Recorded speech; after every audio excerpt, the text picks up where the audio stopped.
Joyeux Zot Hanouka. Le 8e jour de Hanouka s'appelle Zot Hanouka. Ce 8e jour de Hanouka, la veille de Shabbat, on rentre directement de le 8e jour de Hanouka en Shabbat, est un jour propice pour des dames qui veulent être répandues pour avoir des enfants. Le 8e jour de Hanouka, c'est le jour le plus fort, plus puissant de Hanouka. Ça représente la différence qu'il y a entre la menorah du Beth Amikdash, qui est le chiffre 7, et la menorah de Hanouka, c'est 8. C'est connecté avec le Mashiach, car le violon du Beth Amikdash avait 7 cordes, le violon de Mashiach, il a 8 cordes. C'est connu que les décisions de la nouvelle année 5781, les décisions finales, se font le 8e jour de Hanouka. Donc c'est un moment très propice pour avoir des miracles, pour éclairer le monde, quand on vit dans un monde où il y a trop d'obscurité, entouré avec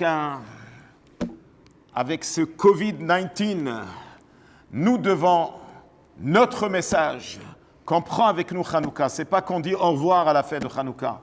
C'est toujours triste quand on finit la fête. Non, on ne dit pas au revoir, on amène avec nous la fête pour toute l'année.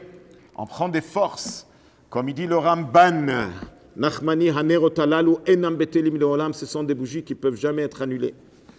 Une fois, le Rabbi l'a expliqué en 1981 que le 8e jour de Hanouka représente quand on est en guerre, il y a l'armée de terre, il y a l'armée de l'air, il y a la marine, il y a des différentes divisions, mais à un certain moment, on mobilise tout pour gagner la guerre. Ça s'appelle l'attaque finale. C'est pareil aussi le 8e jour de Hanouka. On allume tous les bougies, tous les moyens, toutes les forces pour allumer notre Neshama.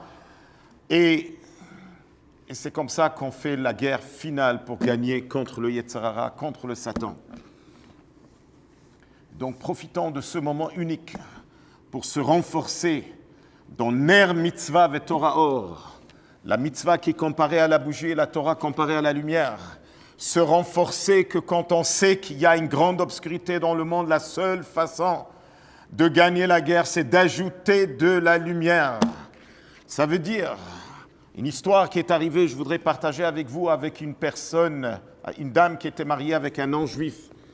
Et à un certain moment, ils ne voyaient plus de signification dans leur vie. Elle lui a dit, viens, on va aller à la synagogue réformiste. Ils sont partis, ils n'ont pas trouvé rien de particulier. Alors lui dit, eh bien viens, on va aller à l'église.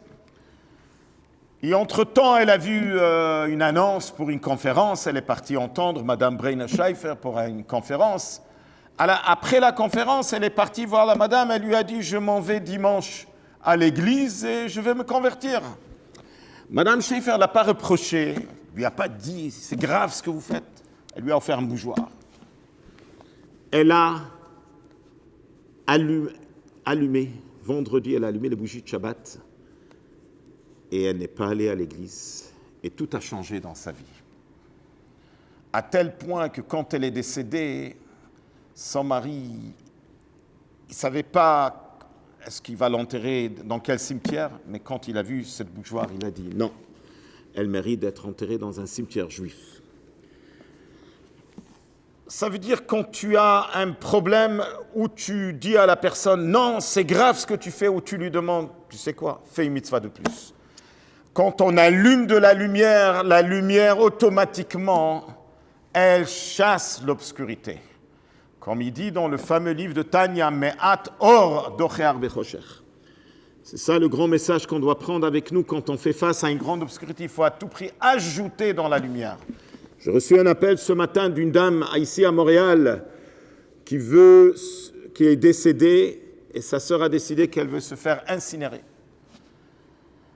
Et là, on a tout de suite appelé, et Baruch Hashem, on a réussi que Be'ezrat Hashem, elle va avoir un enterrement. On ne connaît pas cette personne, mais selon ce que le Rabbi nous a enseigné, qu'il faut tout faire pour sauver une âme juive. Et aujourd'hui, dans une génération d'assimilation, on a une grande mission sur terre d'allumer plus de lumière. Cette semaine, on a fait ici à Montréal, à Kotsanuk, on a fait la grande allumage de la menorah et pourtant on n'avait même pas le droit de se réunir dehors. On n'avait pas le droit qu'il y ait 25 personnes dans la rue. Alors là, on a demandé à tout le monde de venir dans les voitures. On avait un grand écran. Il y a eu des centaines de voitures qui sont venues. Il y a eu une défilée de centaines de voitures avec des menorotes, escortées par la police et la sécurité de Kotsanuk, qui est le grand message du Rabbi qu'il ne faut jamais abandonner. Oui, ils nous ont dit, vous ne pouvez pas être présent à 25 personnes dehors pour l'allumage, mais on a trouvé une autre manière. Être assis dans la voiture et faire face à la grande activité de Hanouka.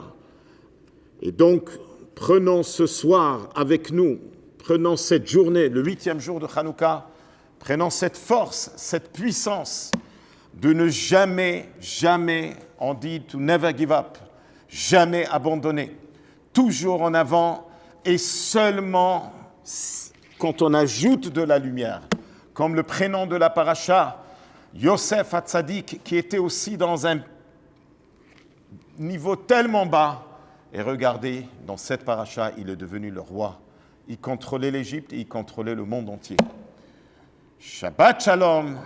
Et on vous souhaite, dans ces dernières heures, dans ce dernier moment, aussi Hanouka Sameach, car on prend Hanouka avec nous pour toute l'année. Hanouka Sameach.